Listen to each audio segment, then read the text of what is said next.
নির্বাচনী প্রচারণায় এটি প্রথম নারী সমাবেশ। ঘড়ির কাঁটায় তখন 3:30। সমাবেশ হবার কথা বিকাল 4:30টায়, কিন্তু এর অনেক আগ থেকেই কানায় কানায় ভরে যায় পুরো মণিপুর বালিকা উচ্চ বিদ্যালয় স্কুল প্রাঙ্গণ। সমাবেশে যোগ দেন নানা বয়সী নারী কর্মী, যাদের বেশিরভাগেরই বিশ্বাস জামাত ক্ষমতায় এলে সুরক্ষিত থাকবেন তারা। এখনো আমাদের নারীরা কাজ করতেছে, কিন্তু নারীরা নিরাপত্তার সহিত কাজ করতে পারতেছে না।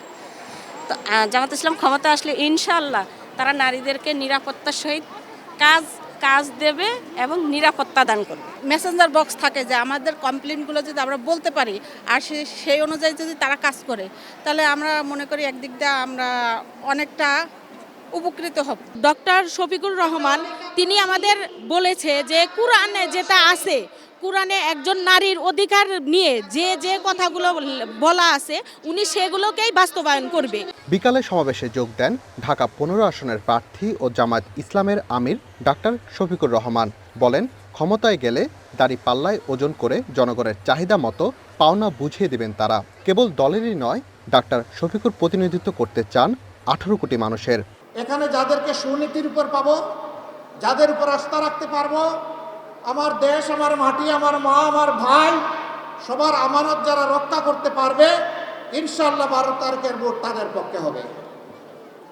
আমরা ইনসাফের প্রতীক দাড়িপাল্লা দিয়েছি। আমরা ওজন করে সকলের পাওনা তার ঘরে পৌঁছে দিতে চাই। যার যেটা অধিকার, যার যেটা পাওনা, সেইটাই দাড়িপাল্লার ভিত্তিতে ওজন করে ইনশাআল্লাহ আমরা পৌঁছে দিতে চাই। কোনো কোনো নির্বাচনী এলাকায় তাদের নারী কর্মীরা হেনস্থা হচ্ছেন বলেও অভিযোগ করেন এই শীর্ষ জামায়াত নেতা। বলেন, যারা এ ধরনের কাজে জড়িত তাদের প্রকাশ্যে ক্ষমা চাওয়া উচিত। এ সময় নারীদের প্রতি সম্মান দেখানোর আহ্বানও জানান জামায়াত আমির। যারা মায়ের গায়ে হাত বাড়িয়েছেন, অপমান করেছেন, তোমরা ক্ষমা চাও, তওবা করো, আল্লাহ তোমাদেরকে মাফ করে দেবেন। কিন্তু পরিষ্কার বলে দিচ্ছি, আমাদের জীবনের চাইতে আমাদের মায়েদের ইজ্জতের মূল্য আমাদের কাছে অনেক বেশি।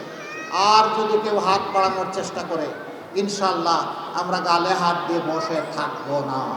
বলেন, ঘরে বাইরে সব জায়গাতেই নারীরা কাজ করতে পারবেন, আর তারা ক্ষমতায় এলে কোনো নারীকেই চাকরি ছাড়তে হবে না।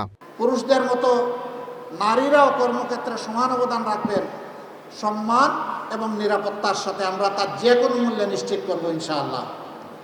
চলাচলের জন্য বড় শহরগুলোতে আলাদা বাস সার্ভিস থাকবে, পিক আওয়ারে তাদের জন্য আলাদা গাড়ি থাকবে। আমরা বলেছিলাম যে সমস্ত মায়েরা সন্তান পুষেন তাদের জন্য আমরা 5 ঘন্টা কর্মঘণ্টা করতে চাই।